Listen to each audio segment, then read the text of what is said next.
আসসালামু আলাইকুম। DXN business অনেকে বলে যে আমি কিভাবে করব। আমি প্রায় বলে থাকি যে বিজনেসের জন্য সবচেয়ে দরকার হচ্ছে এন্টারপ্রেনার মাইন্ডসেট।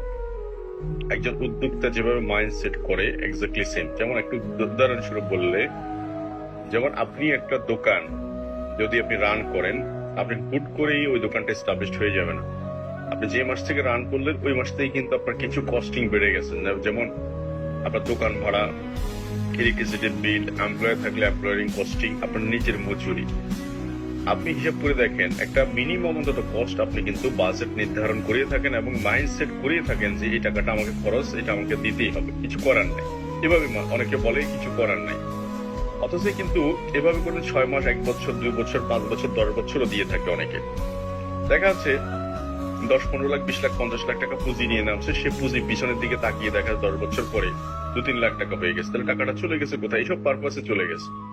তাহলে ডিএক্সএন বিজনেসটা আমরা আইডিটা ফ্রি পেয়েছি, কিন্তু আমাদের কোনো দায়বদ্ধতা আমরা এখানে কিন্তু গায়ে লাগাচ্ছি না। কেন? কারণ প্রত্যেকটা অফিসের ভাড়া কোম্পানি দেয়, ইলেকট্রিসিটি বিল কোম্পানি দেয়, এসি বিল কোম্পানি দেয়, স্টাফ বিল কোম্পানি দেয়, প্রোডাক্ট ইম্পোর্ট কোম্পানি করে, সমস্ত লাইবিলিটি কোম্পানি।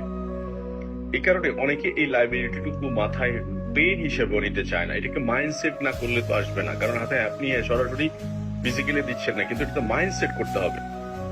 এজন্য আমি প্রায় বলি, আমি যখন ডিএক্সএন প্রায় প্রথম বিজনেস শুরু করেছি, আমার মধ্যে যখন যদি কোনোদিন কাজ করতো এটা যে এ মাসে পিবি না করলে কি হবে, আমি প্রথম থেকে ডিসাইড করে নিয়েছি যে আমি যদি একটা দোকান দিতাম আমার এলাকায়, একদম খুব লো বাজেটে, অন্তত 5,000 টাকা দোকান ভাড়া দিতে হতো। এই টাকাটা দোকানে ইনকাম হলেও দিতে হইতো, না হলেও দিতে হইতো।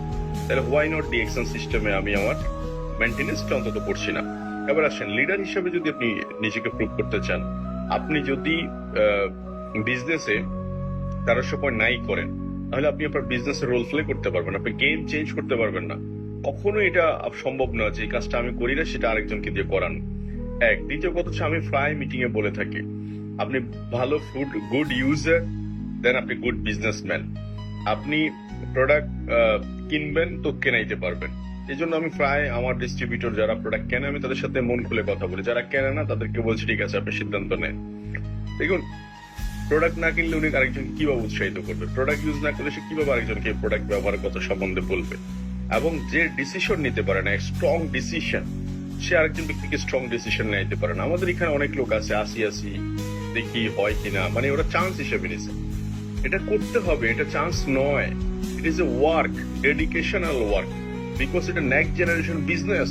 এখান থেকে 10 লাখ 20 লাখ মানুষ ইনকাম করছে, তো এটা প্রফেশনাল ইনকাম, প্রফেশনাল বিজনেস। তো এবং অনেকে 1300 করে না, করাইতে চায়, হবে না। তো সো আগে গর্দানটা নিজেকে দিয়ে শুরু করতে হবে, আগে নিজেকে দিয়ে এক্সাম্পল শুরু করতে হবে মাই ডিয়ার ফ্রেন্ডস। আমি যাদেরকে বলছি, আজকের ভিডিওটা যাদের কাছে যাবে, এন্টারপ্রেনার মাইন্ডসেট খুব ইম্পর্টেন্ট বিজনেস।